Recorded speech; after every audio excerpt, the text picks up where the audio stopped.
Halo semua, pada kesempatan kali ini akan ada video bermain peran secara spontan. Tapi sebelum itu, kita akan membahas terlebih dahulu mengenai dialog, karena dialog merupakan hal yang sangat berpengaruh dalam sebuah drama. Yuk, simak penjelasannya.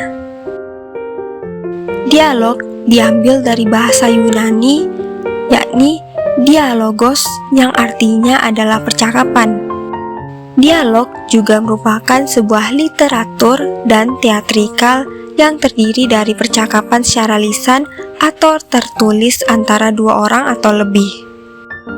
Ciri-ciri dari dialog diantaranya adalah yakni melibatkan lebih dari satu orang, tidak dilakukan sendiri, tetapi ada beberapa pelaku yang terlibat baik langsung maupun tidak langsung dalam percakapan tersebut.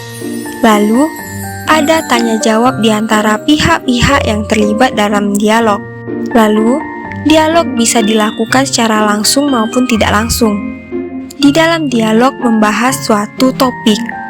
Lalu, saling mengerti atau berbicara dalam bahasa yang sama. Dan yang terakhir, saling mendengarkan. Adapun jenis-jenis percakapan. Selain dialog, ada lagi beberapa jenis percakapan dalam suatu karya tulis atau drama. Jenis-jenis tersebut dibedakan berdasarkan fungsinya masing-masing. Yang pertama, monolog. Monolog merupakan percakapan seorang pemain dengan dirinya sendiri. Apa yang diucapkan oleh pemeran tersebut tidak ditunjukkan kepada orang lain. Biasanya, isi dari monolog adalah ungkapan dari perasaan, rencana yang akan dilaksanakan, sikap terhadap suatu kejadian, dan hal-hal lainnya. Yang kedua, prolog. Prolog adalah bagian naskah yang ditulis pengarang pada awal cerita. Pada dasarnya, prolog merupakan pengantar naskah yang bisa berisi satu atau beberapa keterangan dari pengarang cerita. Yang ketiga, epilog. Epilog adalah bagian penutup pada karya sastra yang fungsinya menyampaikan intisari cerita atau menafsirkan maksud dari karya tersebut. Dari buku dramaturgi tahun 1988 oleh Harimawan, dalam dialog ada 3 alur, yaitu yang pertama, orientasi atau bagian awal cerita. Bagian awal cerita yang menentukan latar, waktu, dan tempat. Orientasi digunakan untuk memperkenalkan tokoh dan situasi. Biasanya, dalam orientasi juga diperkenalkan konflik yang akan terjadi dalam sebuah cerita. Lalu yang kedua, komplikasi atau pengembangan cerita. Komplikasi menjadi bagian pengembangan cerita atau konflik yang sudah diperkenalkan di awal. Di sini, tokoh utama menemukan banyak halangan atau harus memperjuangkan penyelesaian konflik yang terjadi. Bagian ini juga terdapat klimaks bagaimana konflik terselesaikan atau tidak. Dan yang ketiga, resolusi atau bagian akhir cerita. Bagian akhir cerita yang sekaligus menggambarkan tindakan tokoh yang diambil untuk menyelesaikan masalah atau konflik yang terjadi. Hal ini berdampak untuk menentukan akhir ceritanya. Nah, berikut adalah contoh dari berdialog dalam memainkan peran secara spontan. Wahai teman-teman, ya ada apa ini?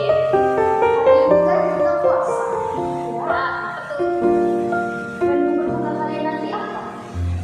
Kami seperti biasa makan ayam di juga. Benar, dan minum es teh. Kalau kamu? Kalau saya mungkin gelas teh hangat asik tuh. Wah, kok bisa sih orang-orang berbuka puasa minumnya teh hangat? Kok tidak minum es? Iya, kenapa tidak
Benar. Emang kamu yakin banget aku KKN? Tidak sudah besar. Orang rumah pasti bilang kan sudah besar. Terus ada lagi ya. Ada aja. Baik, sekian dulu penjelasan mengenai berdialog dalam bermain peran. Dan semoga teman-teman sekalian pun terhibur dengan video yang ada di akhir. Mohon maaf jika ada kesalahan. Saya ucapkan terima kasih dan sampai jumpa di pembahasan selanjutnya.